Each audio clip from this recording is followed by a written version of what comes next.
Hello, welcome back. We are still at the New Media Lab. Thanks for joining us. Today we have Audrey Mitchell, Chance Cochran, and Cameron Smith with us. Could you guys introduce your topics? I'm Cameron. My topic that I chose to do was music therapy and if it was a good tool for mental illness. My name is Audrey and my topic is living in two worlds is what I call it, and it's basically just about the Native American people and how we implement our culture and also live in today's society. My name is Chance, and my topic is on esports and clearing up the negative stigma that surrounds it.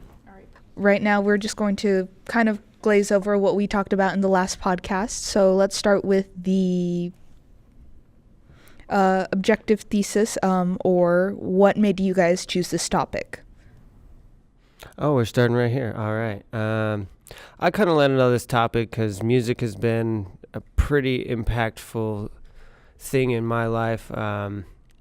Music's done a lot for me. So with music therapy, I think it's something from what I've been studying is it has a lot more of a universal effect than you would think as far as just depression or anxiety or anything like that.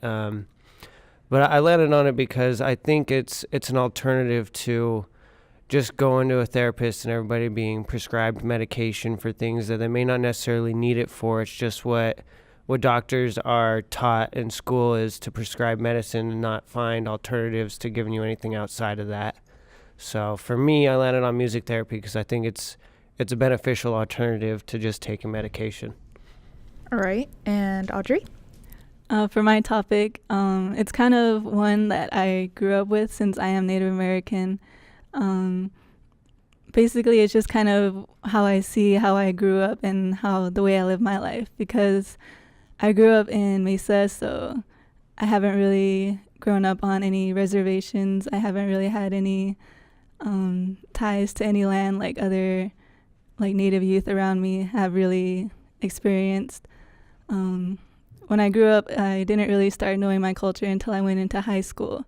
And then when I was exposed to that, it made me want to learn more. And then it kind of got me exposed to this other side of how Native Americans have to deal with the trauma of what our ancestors went through and trying to revitalize our culture and our traditions while still trying to stay current within today's society. I chose my topic because I grew up homeschooled, so I didn't really have a good way to socialize. And I started going to tournaments like a few years ago, and that's how I met most of my friends. And so I wouldn't say that I'm mostly trying to clear up the negative stigma because I don't think it's like a perfect community. I would say more I'm trying to publicize what actually goes on in the community because it's affected my life so positively. And also, I just wanted to say that's funny that you chose that topic because before I landed on the topic that I have right now, that's the exact one I was thinking of. So, yeah, that's really cool though, because your topic can be pretty enlightening as far as just getting the information out there. But that's cool that you were thinking about the same thing, because it's one thing I've always said is music is the universal language. Everybody listens to music no matter what the language is, no matter what the tempo is or the genre.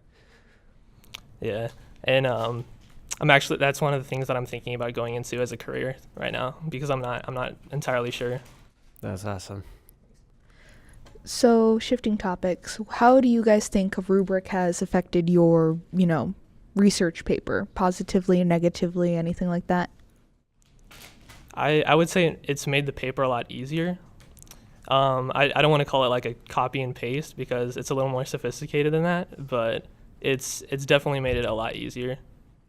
Yeah, I think that's true also, and it's kind of a better way to form your thoughts, because I'm sure we've all been through the process of writing a paper and having all these ideas and thoughts and not really knowing where to put them. And so having this rubric and trying to just get your thoughts down into the specific order is very helpful, and it is a very helpful way to try to tame your thoughts and also get it into a creative process. Yeah, I definitely agree with what she's saying. Is it gives you that structure with all those ideas you kind of got going around in your head. It helps you get it into an order, that organization of putting what you want, where you want it, and kind of finding where everything fits in there. It does a good job of breaking it down and making it making it easier just to kind of put everything that you want to put into that paper, making sure you hit all your areas and your different points. So if teachers start introducing more and more rubrics to their classes, you guys would feel like it's pretty beneficial, it would make it easier to start other kids to learn how to really write? Yeah, because I've been through the process of like writing papers, and then I try to put all my ideas in there, and then teachers like bring the paper back to me saying you had good ideas, but they were kind of like Messy? Yeah, messy and like kind of everywhere. And so getting a rubric, it really helps me really form my ideas and thoughts. Mm-hmm. I'd definitely say it does, just because it helps with making the paper not seem so overwhelming, because you're not quite sure everything that you want to touch on, and it makes it really good for just kind of laying it out there. Any comments? I definitely think so, yeah, because I don't know about you guys, but in the past, whenever I've been writing a paper, there's always been like an awkward phase where I'm like trying to like figure out the structure, or like sometimes I just sit there for like 30 minutes trying to figure out what I want to write about next. But yeah, the rubric has definitely helped with that. Yeah, definitely. Anyone in the audience have any comments, questions, a funny joke perhaps? I was gonna say, like, would you guys prefer more structured rubrics? Like, there are some teachers that always give a rubric, but it's very vague, compared to a more like, you need to have this specifically this amount, you need to have this specifically that. Mm-hmm. So we just got asked if our talent here would prefer vague or more detailed rubrics. Chance, do you want to talk about that? Want to start? I don't really know. No? Okay. I think for me personally, I like the more structure, because it kind of depends on like the teacher too, like really what they're looking for. And if they want us to be more creative in our process of writing, then they can give us like a more laid back rubric. But if they really want us to have these specific ideas and thoughts in there, then I think having a more structured rubric would really help the students. Yeah, I kind of agree with that. It's really hit or miss depending on how much freedom you want to give the students for being creative, because you can make it really to the point and what everything you need to have in it, or you can kind of leave it a little open for the students to be more innovative with what they want to put in there and how they want to lay it all out. All right, perfect. That's a good follow-up question. Follow-up question. So like in here again, we're teaching framing and method, and I'm not getting into your content because I don't want to disrupt creativity. So do beginning writers and emerging writers think that a rubric dampens their creativity? That'd be a good question. All right, so a follow-up question that was brought up by Webb here is that do rubrics happen to damp creativity? I would say no. Like I was saying earlier, I think they just give you that structure you need to get everything you want in that paper. It doesn't necessarily take away from how well you can put it in there.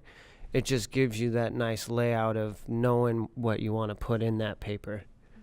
I agree. I think that having structure is good, and there's no like limit to how much you can put in there.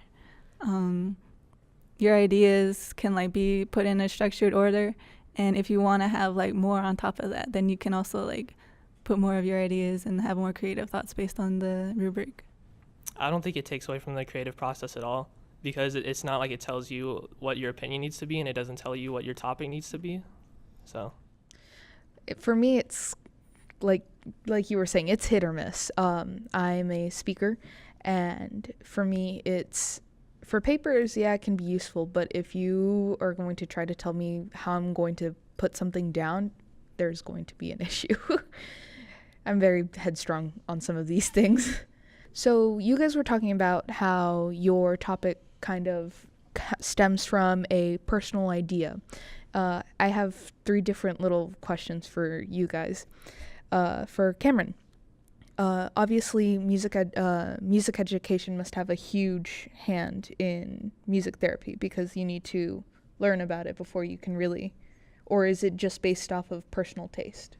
It's a little bit of both, because music is very individualized as far as what your preferences are. But at the same time, there is a lot of music education you need to have as far as frequency, as far as tempo, as far as all that goes. When you break it down like that, it really branches into a lot of different areas. There's been studies where a certain song can help somebody recall memories they haven't had for 30 years.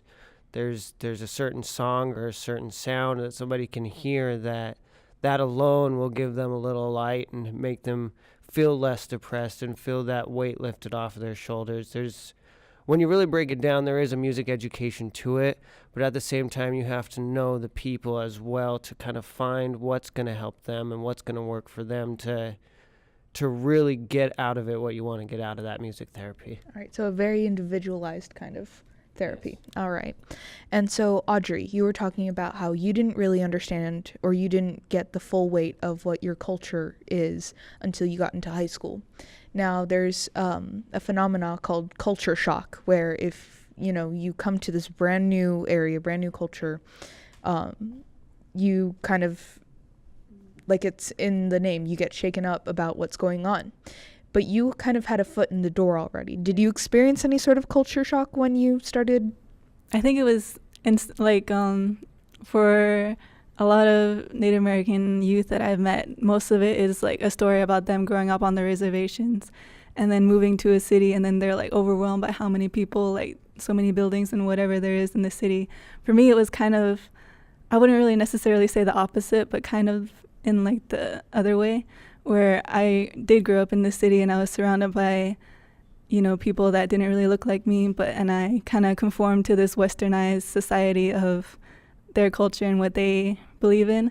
And so once I really got exposed to getting to know more people from my reservations, and even people from like different reservations or from different Native American backgrounds and identities, it really showed me how much that I was missing when I grew up, I guess. Because, I don't know, it was just kind of like me getting exposed to more of the cultural side of things and me wanting to learn more about not just my traditions, but also the traditions of like my friends. I have some friends that are like Apache, some friends that are like from Mojave, Chemehuevi, Hopi, and just like all of the different tribes in this nation. And it really got me thinking how all of our tribes really, what we go through and kind of what we deal with in our day-to-day lives. So that's what really what really inspired me to try to write this paper. Nice. And Chance, for you, you're writing about the whole gaming and trying to introduce the world into the culture of gaming. I'm going to take a long shot here and say you might have a few online friends that you've never really met in real life. Yes, actually. Yeah. So some might argue that since you've never met them, never had a physical relationship with your friends, they're not your friends. Now, because I can understand kind of where you're coming from, what would you say is the biggest difference? Because now you're now at a school. What's the difference between your friends online and your friends if you have friends here in real life? Not saying that you don't have friends here. I'm actually not I don't have a lot to say on that subject because I mainly had one friend that he was just a friend mainly online, and it turns out he lives here in Arizona, and now we hang out frequently. So, I don't really know what to say on that topic, honestly. All right. I'm gonna get one last call for the audience. Questions, comments.